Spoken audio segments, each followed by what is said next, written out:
Nandito nga pala ako, pabalik-balik sa Casa Hapo. Hanggat napadesisyonan ko na, kumain na nga dito.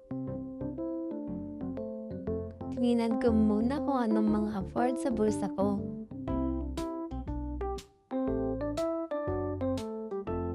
Pumasok na nga pala ako at pumili ng o-orderin.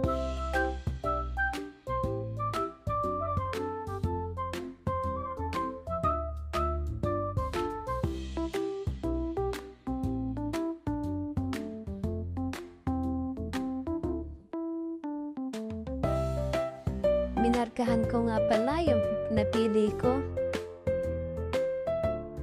At ito na, dumating na. Gutom na talaga ako. May kimchi, wakame, takoyaki.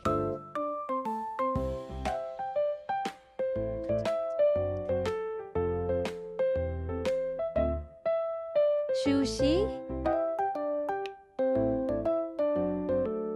Tempura.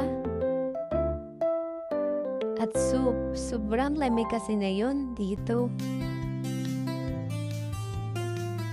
At may teppanyaki pa. Wow, sobrang init ito. Umuusok-usok pa. Busog na nga ang person dito. Sulit naman sa uulitin.